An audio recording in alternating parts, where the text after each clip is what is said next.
Hello, welcome back to my channel. This is Sumitra Kothari. जैसे कि पिछले ही वीडियो में मैंने बताया था कि खून की कमी के होने की वजह से बॉडी में क्या क्या प्रॉब्लम आ सकती है, जैसे कि एनीमिया और थैलेसीमिया। और मैंने ये भी बताया था कि हम अगले वीडियो में जानेंगे कि एनीमिया क्या है। तो आइए जानते हैं इस वीडियो में व्हाट इज़ एनीमिया और क्या इसके कॉजेज़ है, क्या इसके सिम्टम्स हैं और कितने टाइप्स के हैं और इसका क्या प्रिवेंशन किया जा सकता है।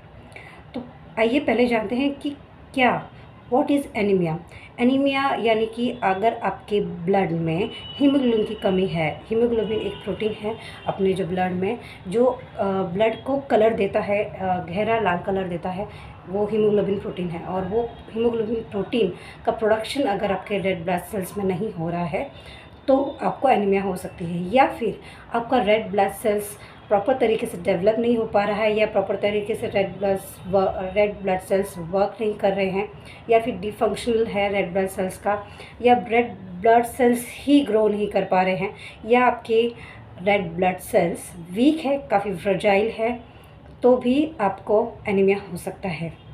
तो ये तो मैंने बताया था आपको कॉजेज़ कि अगर आपके रेड ब्लड सेल्स ग्रो नहीं कर रहे हैं, या डिफंक्शनल है, या फिर फ्रेजाइल है, वीक है, ये कॉजेज़ है। और इसके अब हम जानेंगे कि सिम्टम्स क्या है। तो सिम्टम्स इसके ये है कि आप अगर आपको एनीमिया है तो आपको कमज़ोरी महसूस हो सकता है, डिजीनेस, चक्कर आ सकते हैं, या आँखों के आगे अंधेरा आ सकता है, फेंटिंग यानी कि चक्कर हो सकता है, आपको आँखों के आगे अंधेरा छा सकता है, जो कि एक सीवियर केस में देखा जा सकता है कि आँखों के आगे अंधेरा आना और हार्ट पेन होना, ये सीवियर केस में देखा जाता है। या फिर आपके ये भी एक सिम्टम है कि आपके आँखों में पीलापन आना, और आपकी स्किन पेल होना, यानी कि आपकी स्किन पूरी पीली पड़ चुकी है, आपको ब्रीदिंग में बहुत प्रॉब्लम हो रही है, आपके मस्कुलर पेन ज़्यादा हो रहा है, या फिर आपको बार बार ऐसे फूड खाने की चाहिए। यानी कि काफ़ी लोगों को देखा होगा अगर एनीमिया है तो उन्हें बर्फ़ कच्चा खाने की आदत, क्रेविंग्स होती है। तो ये सारे सिम्टम्स हैं। तो आपको काफ़ी डिज़ीनेस फील हो सकता है, आप काफ़ी उदास रहोगे, आपको हो सकता है आप काफ़ी एंजाइटी फील करोगे, डिप्रेशन में जा सकते हो। तो ये आप उदास फील करते हो, आपको और कुछ अच्छा नहीं लगता है, तो ये सारे सिम्टम्स हैं एनीमिया होने के। तो हम अब जानेंगे कि कितने टाइप्स के एनीमिया होते हैं। जैसे कि बहुत सारे जैसे कि 400 टाइप्स के एनीमिया होते हैं, जैसे कि sickle anaemia, thalassaemia, blood loss anaemia, Cooley's anaemia, Fanconi anaemia, या फिर फोलेट और फॉलिक एसिड एनीमिया, या फिर विटामिन डिफिशिएंसी की एनीमिया भी हो सकता है, आयरन डिफिशिएंसी एनीमिया हो सकता है, या हीमोलिटिक एनीमिया होता है। ये ऐसे बहुत सारे एनीमिया हैं, जो थ्रोम्बोसाइट्स एनीमिया है। तो ऐसे बहुत सारे एनीमिया हैं जो अलग अलग प्रकार के होते हैं, अलग अलग टाइप के एनीमिया होते हैं। तो इसके कॉजेज़ जो मैंने आपको बताया था कि आपका रेड ब्लड सेल्स सही तरीके से काम नहीं कर रहा है, या फिर वो ग्रो ही नहीं हो रहा है, या फिर डेवलप नहीं हो रहा है, या फिर रेड ब्लड सेल्स में हीमोग्लोबिन की कमी हो रही है, और वो या फिर हीमोग्लोबिन नहीं उसके अंदर बन पा रहा है अच्छी तरीके से। तो ये सारे उसके कॉजेज़ हो सकता है कि इसके वजह से आपको एनीमिया हो सकता है।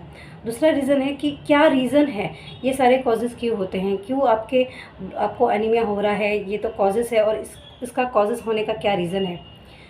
तो इसका रीज़न है कि ब्लड लॉस ज़्यादा, अगर जैसे कि ज़्यादा अधिकतर लेडीज़ में देखा जाता है कि ड्यूरिंग हैवी मेंस्ट्रुएशन के चलते भी ब्लड लॉस होता है, तो भी आपको एनीमिया हो सकता है। या फिर प्रेगनेंसी में भी ब्लड लॉस होता है, या आफ्टर चाइल्ड बर्थ भी ब्लड लॉस होता है काफ़ी, तो उसमें भी एनीमिया होने के चांसेस बढ़ जाते हैं।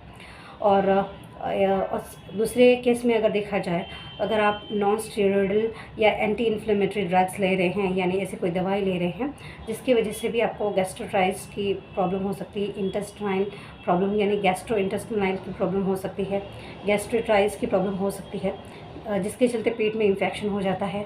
इसकी वजह से भी आपके रेड ब्लड सेल्स कम पड़ सकते हैं, और इसके चलते, ये इन्फेक्शन होने के चलते आपके बॉडी में एनीमिया की प्रॉब्लम हो सकती है, आपको खून की कमी हो सकती है। तो ये सारे रीज़न है कि इसके वजह से आपको एनीमिया हो सकता है। तो इन केसेस में क्या देखा जाता है कि अगर आपके रेड ब्लड सेल्स है वो प्रॉपर तरीके से वर्क नहीं करता हो, और या फिर आपको वो काफ़ी वीक है या फ्रेजाइल है, तो और आप अगर प्रेग्नेंट, एक सपोज आप प्रेग्नेंट लेडी हैं और आपको आपके बॉडी में सपोज़ आपका रेड ब्लड सेल्स अच्छे से काम नहीं कर रहा है या प्रॉपर डेवलपमेंट नहीं हो रहा है और वो काफ़ी वीक है या काफ़ी उसका डेवलप ना अच्छे से होने से या फिर फ्रजाइल है, वीक है, तो वो प्रॉपर तरीके से डेवलप नहीं हो पा रहा है आपका रेड ब्लड सेल्स, तो वो आपके ड्यूरिंग चाइल्ड बर्थ उस पर भी वो इफ़ेक्ट डाल सकता है। तो ये सारे रीज़न हो सकते हैं।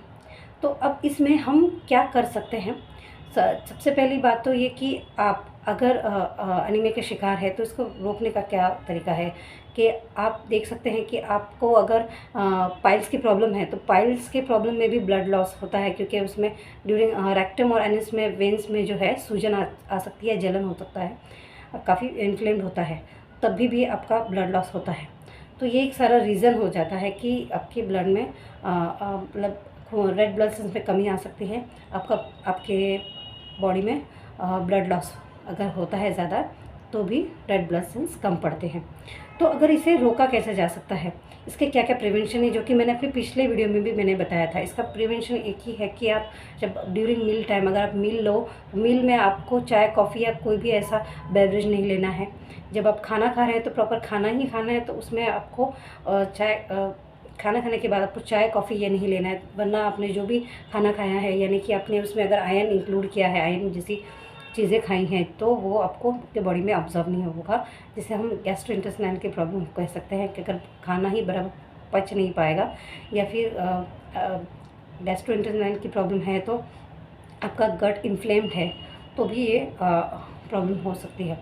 तो आप देखेंगे कि अगर आपको इतनी सारी प्रॉब्लम हो रही है तो आप इस चीज़ का खास तौर पे ध्यान रखें कि आप जब ड्यूरिंग मील टाइम आपको जो हॉट बेवरेजेस है वो आपको अवॉइड करनी है। दूसरा रीज़न है कि अगर आप अपने खाने में ज़्यादा से ज़्यादा ग्रीन लीफी वेजिटेबल्स लेते हैं और उसको अगर विटामिन सी के साथ लेते हैं, यानी कि अगर आप मान लो सपोज़ आप अगर ग्रीन लीफी वेजिटेबल लेते हैं और उसको बनाते भी हैं तो आप काकड़ी टमाटर या नींबू डालकर बनाते हैं तो विटामिन सी ऐड करने से उसका आयरन का ऑब्जर्प्शन हो सकता है। तो आपके बॉडी में आयरन का ऑब्जर्प्शन अच्छे से होगा तो ही आपको रेड ब्लड सेल्स आपका अच्छे से डेवलप होगा, उसका ग्रोथ होगा, आपका रेड ब्लड सेल्स बन पाएगा। तो इस चीज़ का आपको ख़ास तौर पे ध्यान रखना है। तो ये सारी प्रिवेंशन की बातें जो मैंने आपको बताई हैं कि आपको ग्रीन लीफी वेजिटेबल्स लेने हैं, अंजीर लेना है, गुड़ में भी आयरन पाया जा पाता है, और आपको जैसे कि मनुका, ब्लैक मनुका और ऐसे आप लेते हैं तो भी उससे आपका जो ब्लड है वो बढ़ सकता है, आपका खून की कमी पूरी हो सकती है। तो आप अगर इस चीज़ का ध्यान रखते हैं तो डेफ़िनेटली आपको आपकी बॉडी में हीमोग्लोबिन की कमी नहीं होगी और आपको एनीमिया जैसी कोई प्रॉब्लम नहीं होगी। Till then stay fit, stay fine. Thank you.